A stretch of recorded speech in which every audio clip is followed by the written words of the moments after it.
Game കളിക്കാൻ നിങ്ങൾക്ക് രണ്ടുപേർക്കും നല്ല ഇൻട്രസ്റ്റഡ് ആണല്ലോ അല്ലേ? എന്ത് ഇൻഡോർ ഔട്ട്ഡോർ എന്ത് ഗെയിം ആയിക്കോട്ടെ. അപ്പൊ എന്തായാലും ഇവർക്കുള്ള ഗെയിം, ഇവർ എന്ത് ഗെയിമാണ് കളിക്കാൻ പോകുന്നത് ഏതാനും നിമിഷങ്ങൾക്കുള്ളിൽ അറിയാം. എഴുന്നേറ്റാലും. അപ്പൊ ഗെയിമിന് വേണ്ടിയിട്ട് ഞാൻ എന്റെ പ്രോപ്പർട്ടീസ് ഒക്കെ സെറ്റ് ചെയ്തു. നിങ്ങൾ രണ്ടുപേരും റെഡിയാണ്. ഇത് കാണുമ്പോൾ നിങ്ങളുടെ മനസ്സിലൊരു സന്തോഷമൊക്കെ ഉണ്ടാവുമല്ലോ. കാരണം നിങ്ങളൊക്കെ സ്ഥിരമായിട്ട് ഷട്ടിൽ കളിക്കുന്നതാണ്. ഗെയിമും സിമ്പിൾ ആണ്. ഈ ഷട്ടിൽ ബാറ്റ് ഉപയോഗിച്ച് ഇത് അവിടെ കൊണ്ടുപോയിടുക. കുട്ടി ഇത് പിടിക്കൂ. അല്ല കുട്ടി ഇത് പിടിക്കൂ. ഇതാണോ? ഇനി ഈ സാധനം കണ്ടോ? ഇത് നമ്മള് ഇവിടെ ഇങ്ങനെ നിന്നിട്ട് ഈ ഷട്ടിൽ കോക്ക് ഉപയോഗിച്ച് ഇങ്ങനെ തട്ടണം കേട്ടോ. ടക് ടക് ടക് ടക് എന്ന് തട്ടി ഇവിടെ ഇടണം. ബെസ്റ്റ് നടന്നു. ഞാനില്ല, ഞാൻ അത് പറ്റില്ല, അങ്ങനെയൊന്നും പറയാൻ പറ്റില്ല. ഇവിടെ വന്നു കഴിഞ്ഞാൽ ഞാൻ പണി എടുപ്പിച്ചിട്ട് വിടുള്ളൂ.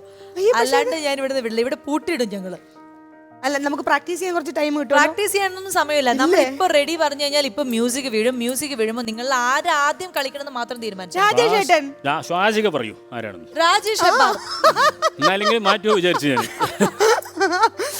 രാജേഷ് ഹെബ്ബാർ തന്നെയാണ് ആദ്യം കളിക്കുന്നത്. ഓരോന്നോരോന്ന് ഏകദേശം 1 മിനിറ്റ് സമയവും തരും കേട്ടോ. ഓക്കെ, ഒരെണ്ണെങ്കിലും വീഴ്ത്തണമെന്ന് കളിയാക്കുന്നു ചേട്ടാ.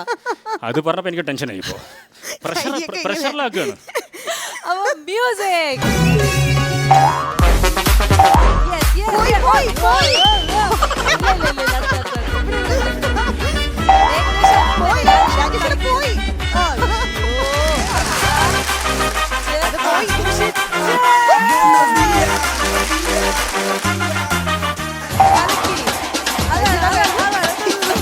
ഇനി ഒരെണ്ണുള്ളൂ എന്റെ കയ്യില്, ഒരെണ്ണുള്ളൂ.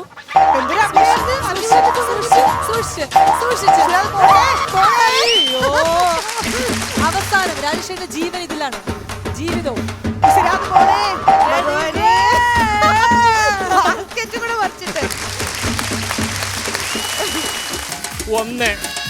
രാജേഷ് ഏട്ടൻ അതായത് വളരെ ഗംഭീരമായിട്ട് കളിച്ചു.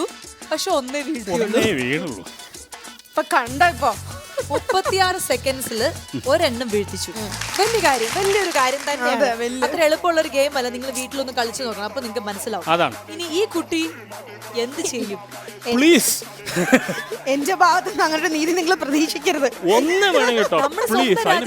നമ്മുടെ സ്വന്തം ഞാൻ ഒന്നുപോലും വീഴില്ലെന്നാ ഉദ്ദേശിച്ചത്. അപ്പൊ ഒന്ന് വേണമെങ്കിൽ ഇട്ടോ. അത് 36 സെക്കൻഡിന് ശേഷം. അപ്പൊ നമ്മള് അപ്സരയുടെ ഗെയിമിലേക്ക് പോവാണ്. Your time starts now. Music. സൂക്ഷിച്ച് രാജേഷേട്ടൻ.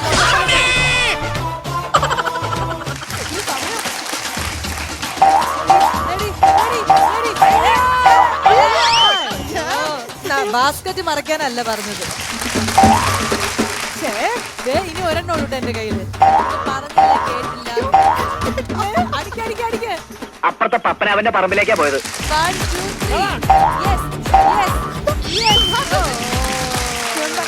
രാജേഷ് ചേട്ടന് വേണ്ടിട്ടാണ് ഞാൻ തോറ്റു വന്നത്.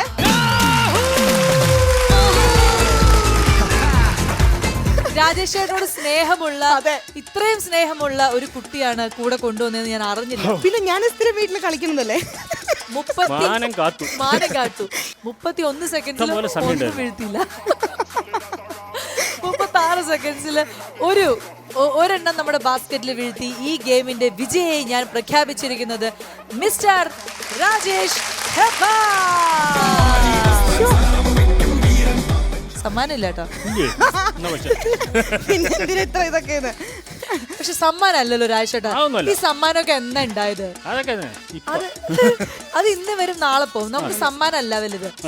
വേണമെങ്കിൽ ഞാനൊരു മിഠായി തരാം, ഒരു മധുരം കൊടുക്കാം അല്ലേ? കാരണം നമ്മളൊരു സന്തോഷത്തിന് രണ്ടുപേർക്കും. ആയിക്കോട്ടെ. അത് ഷെയറിംഗ് ഈസ് കെയറിംഗ് ഒക്കെ നിങ്ങളുടെ. ഞാൻ എപ്പോഴും ബ്യൂട്ടിഫുൾ ഗേൾസിന്റെ അടുത്ത് കെയറിംഗ് ആണ്.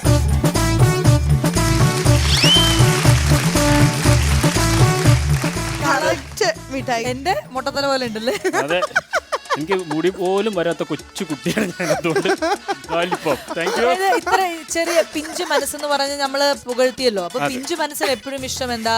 കോലും മിഠായി, ഡായ് ഡായ്. കറക്റ്റ്. അപ്പൊ ഇപ്പൊ നമുക്ക് അപ്സരയ്ക്ക് എന്തായാലും ഒരു പണിഷ്മെന്റ് കൊടുക്കാനാണ് എന്റെ ഒരു പ്ലാൻ. Okay. അപ്പോ ഈ പണിഷ്മെന്റ് ഷെയർ ചെയ്യണമെന്നുണ്ടോ? വേണം ഷെയർ ചെയ്യാം, ഫ്രണ്ട്സ് ആണ്. അടിപൊളി അടിപൊളി. അപ്പൊ അതുകൊണ്ട് പണിഷ്മെന്റ് ഷെയർ ചെയ്യാൻ രാജേഷേട്ടൻ തയ്യാറായി എന്ന് പറഞ്ഞ സ്ഥിതിക്ക് എന്റെ പണിഷ്മെന്റ് എന്താണെന്ന് വെച്ച് കഴിഞ്ഞാൽ സിമ്പിൾ ആണ്. നമ്മൾ ചോദിക്കുന്ന ചോദ്യങ്ങൾക്ക് ഇംഗ്ലീഷ് വേർഡ് വരാണ്ട് മലയാളത്തിൽ മാത്രം സംസാരിക്കും. ട്രൈ ചെയ്യാല്ലേ? നോക്കാം, we'll see. അപ്പൊ അപ്സര റെഡി അല്ലേ? ഇംഗ്ലീഷിന്റെ ഒരു വേർഡ് പോലും, ഒരു കുഞ്ഞു വേർഡ് യെസ് എന്ന് പോലും പറയാൻ പാടില്ല. പിന്നെ നമ്മൾ ചോദിക്കുന്നത്, ഞങ്ങൾ രണ്ടുപേരും ആയിരിക്കും ചോദ്യങ്ങൾ ചോദിക്കാം. ഞങ്ങൾ ചോദിക്കുന്ന ചോദ്യത്തിനൊന്നും അറിയില്ല, ഓർമ്മയില്ല, മറ്റത് അങ്ങനെ ഒന്നും പറയാൻ പറ്റില്ല. എല്ലാത്തിനും കൃത്യമായിട്ട് ആൻസർ തന്നിരിക്കണം. Okay, yes. അപ്പൊ അപ്സര, നമ്മുടെ സിനിമ തിയേറ്റേഴ്സ് തുറക്കാൻ പോവാണ്. സിനിമ തിയേറ്ററിൽ പോയപ്പോ തിയേറ്ററിലെ എക്സ്പീരിയൻസിനെ കുറിച്ച് പറയൂ. മുന്നുണ്ടായിരുന്ന തിയേറ്റർ എക്സ്പീരിയൻസ്, ഇപ്പോഴത്തെ പോകാനായ. പോയിട്ടുണ്ട് ഞാന്. എവിടെ? കടയില, ചന്തയില? അല്ല, സിനിമ. रोमियो रोमियो भोली शक्ल वाले सारे के सारे परे पियो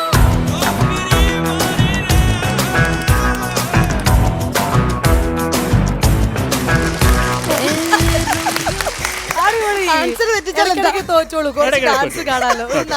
അടുത്തത്. അടുത്ത ചോദ്യം, ഇനി അടുത്ത ചോദ്യം. രാജേഷേട്ടൻ ചോദിക്കാം. ഏറ്റവും ഇഷ്ടമുള്ള ഐസ്ക്രീം എന്താണ്? ഐസ്ക്രീം എല്ലാം കഴിക്കും. എന്തെല്ലാം കഴിക്കും?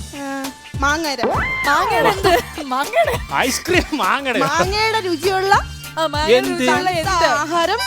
തണുത്ത ആഹാരം ഒരുപാട് സലാഡ് ഏതാണ് ഇഷ്ടം? ഏത് സലാഡാണ് കൂടുതൽ കഴിക്കാറുള്ളത്? ഏതാണ് ഏറ്റവും ഹെൽത്തിയസ്റ്റ് സലാഡ്?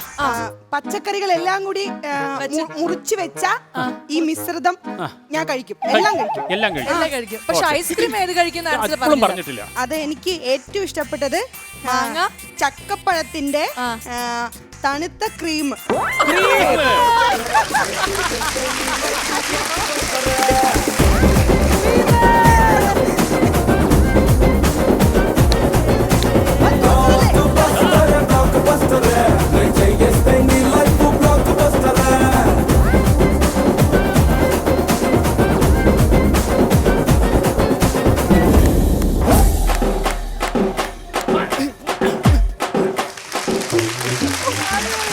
ഇനി അടുത്തത് അപ്സരയുടെ എന്തായത് സൗന്ദര്യം, ബ്യൂട്ടി ടിപ്സ് ഒക്കെ പറയൂ. Beauty tips. സൗന്ദര്യത്തിന് ഞാൻ അങ്ങനെ ഒന്നും ചെയ്യാറില്ല. എന്ത് ക്രീമാണ് യൂസ് ചെയ്യുന്നത്? നൈറ്റിൽ ഉപയോഗിക്കുന്ന മോയ്സ്ചറൈസർ? കുഴമ്പാണോ? കുഴമ്പോ? എന്താ വയസ്സായോ? എല്ലിന് ചുണ്ടിൽ എന്താ ഇടാറുള്ളത്? നിരന്തരം അങ്ങനെ എനിക്ക് ജന്മന കിട്ടിയതാണ് ചേട്ടാ. ജന്മന കിട്ടിയതാണോ ഈ നിറം? അതെ, അത് ശരി. അപ്പൊ ഈ മുടിയിൽ എന്താ ചെയ്തിരിക്കുന്നത്? മുടിയില് കാച്ചിയ എണ്ണ. ഇങ്ങനെ മുടി ഇങ്ങനെ അറ്റം ചുരുണ്ടതോ, അതിങ്ങനെ കുഴല് പോലത്തെ ഒരു സാധനം ഉണ്ട്. അതിങ്ങനെ വൈദ്യുതിയിൽ ഇങ്ങനെ വെച്ചിട്ട് അവിടെ ഒരു സാധനം ഉണ്ട്. ഞങ്ങളൊക്കെ പാവങ്ങളാ. ഞങ്ങളുടെ നാട്ടിലൊക്കെ കൊഴുതെന്നാ പറയുന്നത്. എന്താ ഉണ്ടാ സമയം